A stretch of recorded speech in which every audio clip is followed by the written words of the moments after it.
así como pasa en Colombia, viste que Bullrich salió a decir, y no es Bullrich, es la derecha continental, mundial. El Departamento de Estado, digamos, por poner. Dijo, no, lo que pasa en Colombia es el narcochavismo de venezolano que están ahí, es terrorismo, ¿no? Sí, ya lo dijo el propio Duque, lo dijo el propio presidente, ni bien empezó. Siempre cuando hay una protesta popular está todo el mal.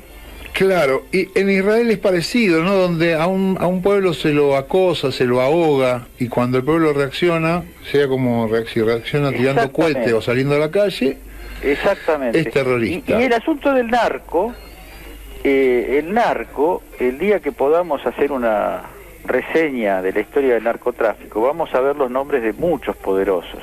Ajá. Vamos a ver el nombre de mucho aparato de la CIA, de muchos expresidentes, de muchos actuales presidentes, porque esto es una psicopatía verdaderamente extraordinaria, porque le atribuyen presencia narcotraficante a las movilizaciones populares cuando ellos, no sé, ¿a qué viajó Macri a Paraguay hace un tiempo? No sé. Me pregunto esas cosas, porque el presidente, la persona con la que se vio del Paraguay es una persona muy comprometida en un conjunto de casos, ¿no? Claro. ¿Cuáles son los límites? La economía criminal, la economía ilegal que ha practicado la familia Macri, digamos. ¿Hay un límite ahí donde, o con ese no porque es narcotraficante? Sí. No creo, No parece ser el caso. No. No, lo interesante es que lo de Colombia, hablando seriamente sobre lo de Colombia, es la confluencia de acontecimientos, si uno tiene en cuenta que hace poco, menos de 2 años, fue la crisis chilena. Sí. Hay una especie de generalización en América Latina de un clima muy espeso en relación a los abusos de las clases dominantes, ¿no? Uh-huh. Y creo que estamos cuando a veces nos preguntamos, bueno, terminó el ciclo, empieza nuevamente el ciclo, porque ahora está la cuestión de medir todo lo que pasa a partir de la experiencia, obviamente, ¿no? De la experiencia que se inició con Chávez a fines del siglo pasado. Pero más allá de la suerte de tal o cual gobierno, acá lo que hay que repensar es a la región como conjunto, en el sentido de que es la región más desigual del planeta. Hay varias regiones que son más pobres que América Latina. Además, América Latina es una zona rica en un conjunto de insumos, de producciones y de recursos sobre todo. Sí. Pero es una región particularmente desigual, brutalmente desigual.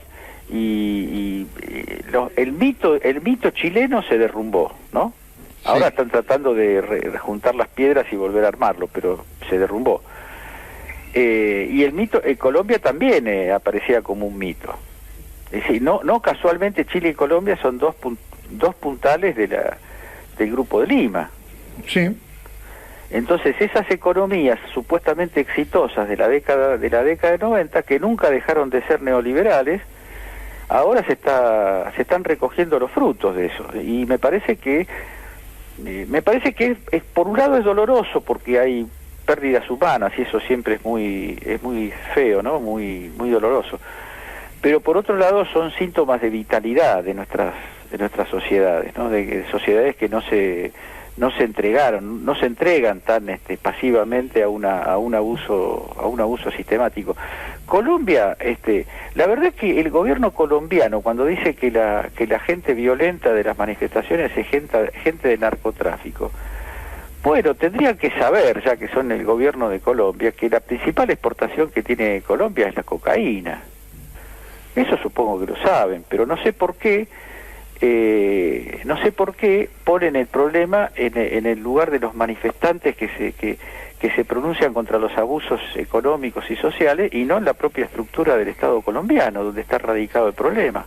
Pero no radicado en los últimos 2 años, hace 30 años que está radicado como un centro de influencias potente. Bueno, la derecha no puede decir la verdad nunca. No. Ahí tienen esa imposibilidad, no pueden decir la verdad, ¿no? Uno a veces también se enoja. En este caso no solo no dicen la verdad, sino que se hacen, por ejemplo, si hay una persona identificada, si vos preguntás a la gente común, ¿quién en la Argentina está identificada con la lucha contra el narcotráfico? Te dicen Patricia Bullrich. Claro, claro. Bueno, entonces, hay un problema de adulteración de la realidad de un modo brutal. Y creo que las sobreactuaciones también tienen que ver con eso. Cuanto más implicado estás vos en los negocios sucios, más levantás la voz en contra de los negocios sucios. Es la sociopatía, le llaman algunos. Yo creo que habría que inventar un nombre, algo así como politicopatía. Claro. ¿No? El político que como el tero, grita en un lado y pone los huevos en el otro. Ese es el patrón de conducta, y un ejemplar de eso extraordinario, yo diría el principal es Macri, ¿no? Macri, claro, bueno. Que habló no solo Macri, los intelectuales, por llamarlos de alguna manera, que firmaron la solicitada para pedir el voto a Macri en el año 2019, dijeron, bueno, el gobierno Macri tuvo muchos errores en la cuestión económico-social, pero nosotros rescatamos el fortalecimiento de las instituciones. Sí. Fortalecimiento de las instituciones. Yo no sé si los oyentes tendrán noción de que la bicameral la bicameral que sigue las cuestiones de seguridad en el Congreso argentino acaba de hacer un documento que yo diría que es un suplemento del nunca más.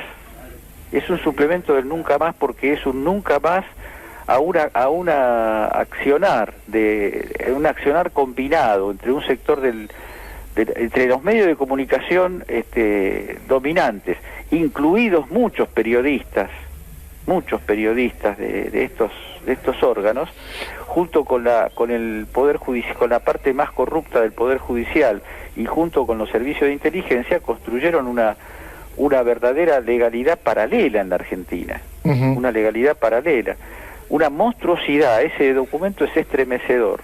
Es cierto que no iban a la noche a sacar a la gente y matarla y llevarse los hijos, es cierto, es distinto, pero acá hay mucho crimen, sí. Mucho crimen. Edgardo, ¿no crees que el oficialismo en Argentina está dejando pasar la oportunidad de discutir la apropiación del sentido sobre la palabra libertad? Me temo que puede pasar lo mismo que en España, que la derecha se apropia de eso y luego te hace daño, ¿no? Como fuerza política. Sí, yo creo que sí, en general, yo creo que está bien, vos lo resumís en una palabra que ocupa un lugar de época hoy, ¿no?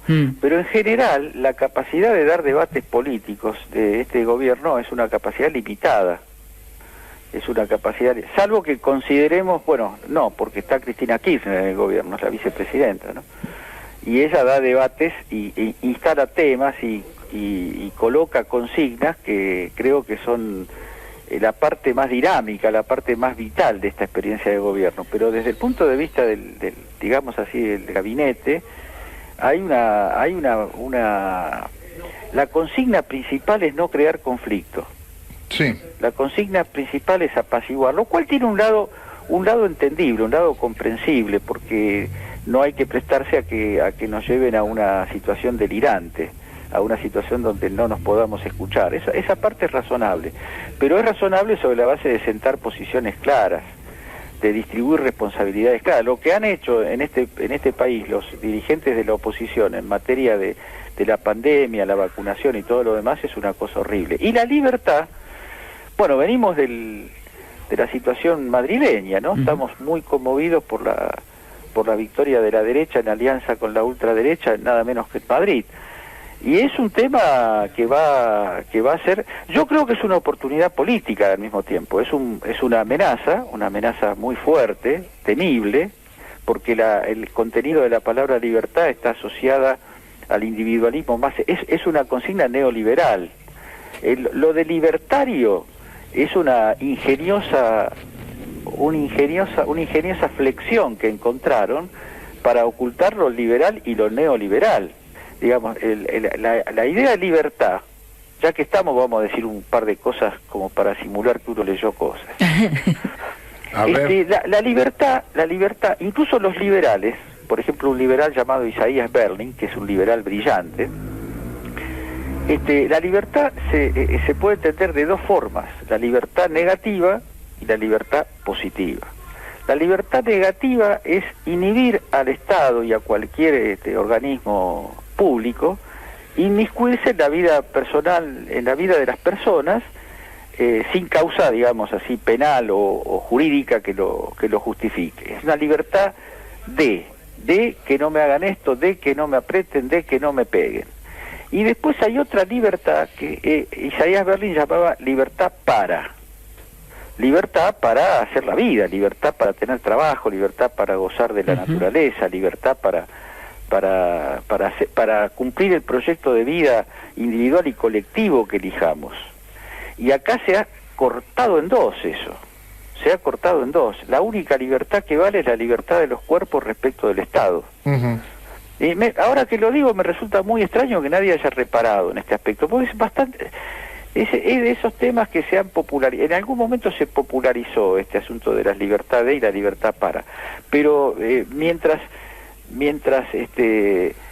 hablan de la libertad, están incidiendo en una dirección, como por ejemplo en el caso de las clases presenciales, de alto riesgo para la vida. ¿Cómo se puede concebir una libertad que no defienda la vida? ¿La libertad de qué es eso? ¿Del género humano o de un bicho raro, de una combinación rara a la que hay que dejar que vaya a tomar cerveza a la noche, aunque eso provoque la pérdida de vidas? Pero tal vez... La irracionalidad es muy grande en esto, ¿no? Tal vez porque justamente lo que pretenden, y ya pasando del liberalismo al marxismo, es que vos te quedes en el reino de la necesidad y nunca vayas al reino de la libertad, digamos, ¿no? Por supuesto, ese es otro uso de la palabra libertad interesantísimo, ¿no? El uso de la palabra libertad, liberar al hombre del peso del trabajo, que el trabajo sea... que lo que hoy llamamos trabajo sea una extensión de la capacidad humana y una felicidad, y no la pérdida de la vida para conseguir un salario. Eso es una libertad, está muy bien eso que agregas, está muy bueno. Y eso se da en un mundo en el que si el poder y la riqueza estuviera distribuido de otra manera, podríamos mejorar en flecha las condiciones de vida. No haría falta en ningún lugar del mundo y por ninguna razón que una persona trabaje 8, 10 o 12 horas como trabajan ahora, como se trabaja ahora. Es fácil sacar esa cuenta cuando uno ve la distribución de la riqueza y la acumulación de la riqueza en una parte ínfima de la sociedad. Entonces, de lo que estamos hablando es de libertad humana. Es un tema ideal para hablar. La libertad humana es un tema, es el tema nuestro, la libertad humana. Para darle una vuelta, Edgardo, mi pregunta era porque me preocupa que el gobierno sea tímido a la hora de arrogarse su pelea por la libertad de todos, ¿entendés?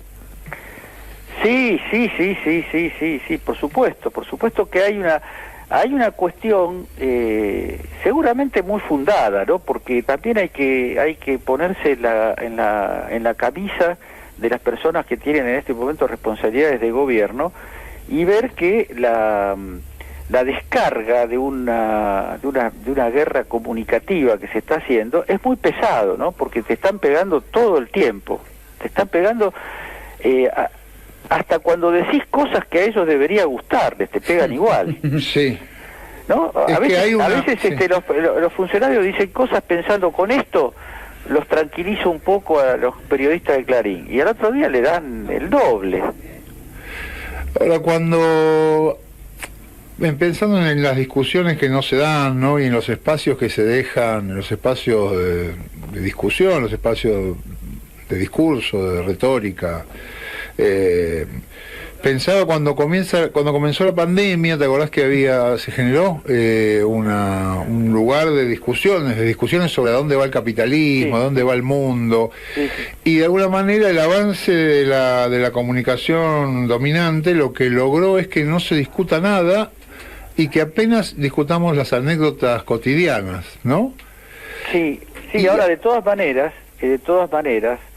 volviendo al principio, cuando salís de la maquinaria informativa y levantás la cabeza y mirás el mundo, los cambios que se están produciendo subterráneamente son poderosos. Hablábamos de las luchas, ¿no? De las movilizaciones colombianas, de Chile, pero también hay que hablar del cambio de situación hegemónica en el mundo, ¿no? Porque, por ejemplo, Estados Unidos, ahora el plan de Biden es un plan keynesiano de estímulo de la producción. Bueno, ¿cómo se lee eso? Se lee en el sentido de la conciencia que ha tomado la clase dominante norteamericana de cómo han perdido terreno en el proceso de la pandemia.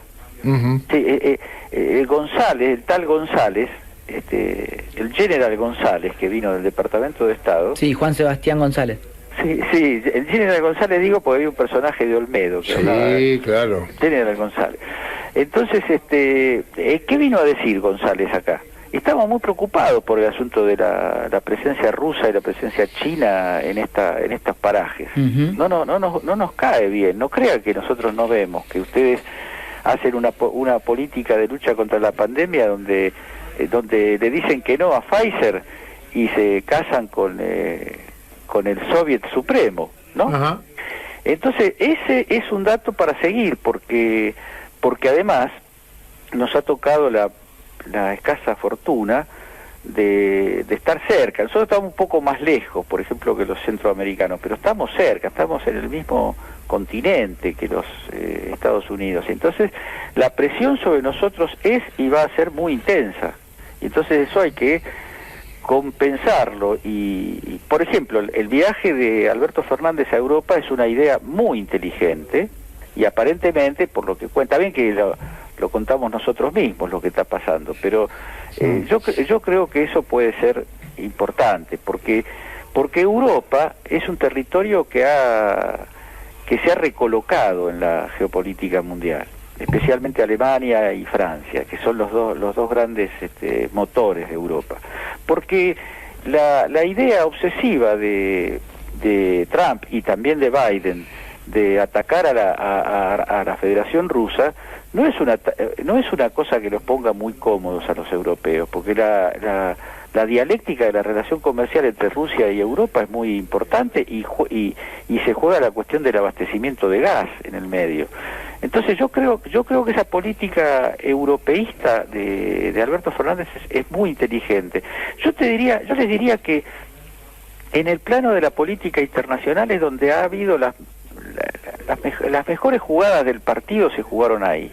La salida del Grupo de Lima, las 2 giras por Europa, la relación con Angela Merkel y desde ya la relación fluida con Putin y con Xi Jinping conforman una Argentina que está replanteada, porque no hay que olvidarse de dónde venimos.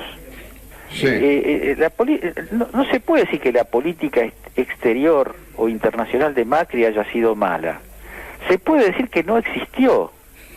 No hacía falta una cancillería, porque no hace falta una cancillería en un país para hacer lo mismo que Estados Unidos dice que hay que hacer.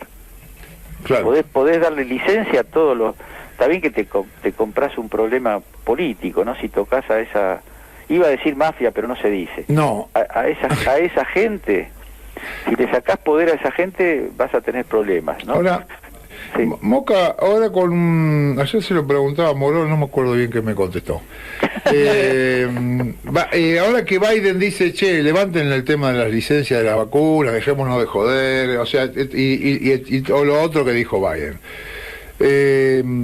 Y la derecha argentina parece estar en offside respecto de eso, o no hay que leerlo de una manera tan literal, digamos. Yo creo que eso hay que leerlo en 2 dimensiones. Una es la repercusión que puede tener un giro político interno de Estados Unidos en una dirección, digamos así, neo-keynesiana o rooseveltiana, para hablar con más precisión. Eso tiene un lado muy positivo, porque ahí tenés unas derechas, especialmente latinoamericanas, que quedan abiertamente descolocadas, porque ellos están diciendo el Estado se tiene que retirar, la gente se la tiene que arreglar solo, ¿cómo es el emprendedurismo y toda esa historia? Sí. Acaba de ser golpeado por la principal potencia mundial. Ese es un lado. Ahora, el otro lado es que esa reformulación de la política económica de Estados Unidos no es que va acompañada, sino que constituye en funcional para una política agresiva de reconquista de posiciones en el plano geopolítico. Esa es la complejidad que tiene esto. Por eso yo estoy, digamos, está bien que Cristina diga, vieron que Juan Domingo Biden, sí. Yo no exageraría mucho, pero está bien, no tengo, pero el problema es que hay que alertar que la relación con Estados Unidos no se guía exclusivamente por lo que haga Estados Unidos, porque Estados Unidos siempre hizo lo que le convino. Y siempre predicó una cosa para los países dependientes que nunca hizo en su propio territorio. Estados Unidos tiene un Estado muy potente. Bueno, la industria militar de Estados Unidos es una potencia que contradice todos los postulados del neoliberalismo. ¿Cómo vas a tener semejante gasto militar? Neoliberalismo, el gasto hay que ponerlo en repartir la guita entre los poderosos. Pero Ajá. Estados Unidos no hace eso. Entonces hay una doble lectura de eso que va a haber que seguir de cerca. Primero porque yo no sé si va a haber tanto keynesianismo y tanta distribución y tanto incentivo del empleo. Eso hay que ver, primero porque en Estados Unidos influye el Congreso, influye la oposición mucho y hay que ver cómo se salda eso. Pero aún cuando se haga eso en el plano interno, no hay que dejar de ver que eso es una herramienta para una política de expansión en el plano mundial, ¿no? O sea, lo de las vacunas, lo de Biden diciendo, che, yo quiero que todo el mundo tenga su vacuna, no hay que leerlo como una bondad del hombre o una preocupación por la salud del mundo, sino como una especie de desesperado gesto para que Estados Unidos vuelva a tener una posición que había abandonado. Totalmente. Eso los yanquis lo llaman soft power. Ajá. Durante el gobierno de Trump, porque soft power es un poder suave, y Trump de suave no consiguieron que haga nada de suave. No. El poder suave quiere decir no influir solamente porque tenés los misiles más destructivos o las fuerzas en general más destructivas, sino que además de tenerlas, porque por eso tenés poder, tenés que tener capacidad de generar consenso. Por eso las cuestiones culturales, la mitología de Hollywood, la música, el arte en general, siempre ha sido muy utilizado por el Estado, por el gobierno, el Estado de la Unión, digamos, Sí.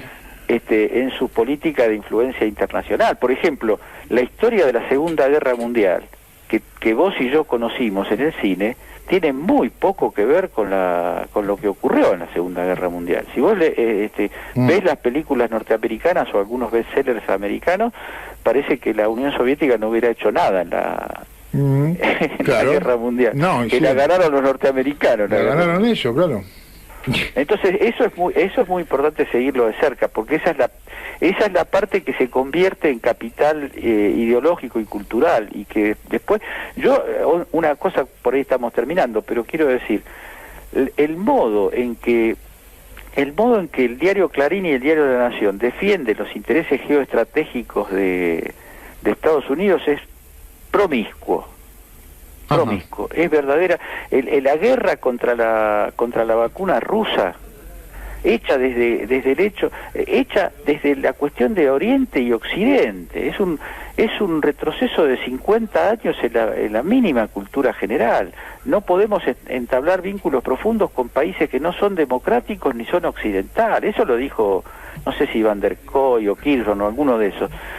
Pero digamos, la rosca privilegiada de la Argentina tiene un espíritu antinacional y pro norteamericano que estremece, ¿no? Y eso está jugando también un papel. Mosca, ¿la seguimos la semana que viene? Dale, un abrazo grande a todos. Dale, muchísimas gracias. Un abrazo. Edgardo Mosca, ya venimos.